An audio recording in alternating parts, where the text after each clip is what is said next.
This next young lady knocks my socks off. My God, we've known each other. It's got to be 5 years, maybe 6 years, maybe 8 years, 1,000 years. This lady most deservedly won recognition as Dutchess County Poet Laureate. I adore Rafi, as I tongue-in-cheek called her, Raphael Kosek. Gives me great honor and pleasure, our Dutchess County Poet Laureate.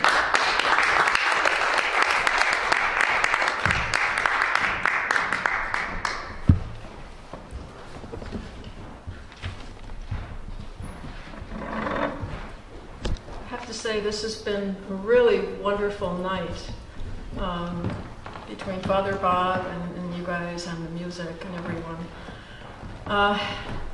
This poem that I'm going to read tonight is something that I wrote sort of on commission because I have to read for the State of the County address at the Dutchess County Legislature this Thursday. And please bear in mind that I'm not someone who writes on commission. So I went through about 7 really horrible poems before coming up with this one, because they tell you they want something hopeful and optimistic. And I did have something last year when I read that was hopeful. But this year when I look through my existing poems, they're dark or ironic. And I thought, okay, so you've got to write something, girl,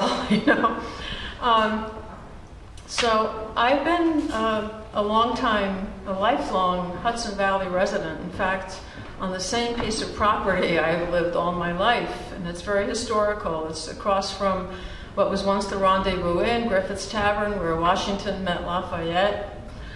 And my parents lived here most of their life. My grandparents had the Dutchess Tea Room in the 1930s on Old Route 9 in Fishkill, because there was no Taconic Parkway then, so everyone used Route 9. So I have stories from my parents, so it's sort of autobiographical. And I apologize because the first stanza is didactic, because I'm reading this to a bunch of politicians, okay? So it's called Something to Love, and I have an epigraph from one of my favorite writers, Annie Dillard, one of her poems called Mornings Like This. She said, and these were found poems, "Give me time enough in this place, and I will surely make a beautiful thing." Something to love. When the artist touches brush to canvas, or the poet puts words to paper, she is committing an act of hope. She is reaching out to another, declaring, "I am here in this place. Here is my story. Perhaps you will find a piece of you in it." So there must be something to love here. Maybe the river my father swam across from Beacon to Newburgh as a boy, arm over arm, slicing the water, bent on a navigable future, not coming home until twilight when the waves grew chill. Could it be my mother's story of Eleanor Roosevelt, laughing at the rooster who chased her at my grandparents' Dutchess Tea Room when she stopped on her way to Hyde Park? A woman who was above all approachable, shoring up spirits during the Great Depression.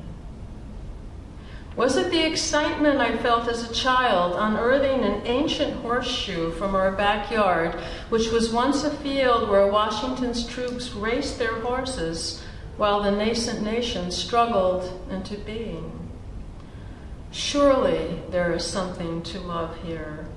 The heft and promise of that history, combined with my own personal thread of falling unfailingly in love with the sky that bends over us, the river with its deep promise of distance, even if I don't go very far, and the bluebirds right outside my window, balancing on the winter suet cakes.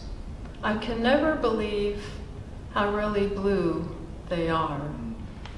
Thank you.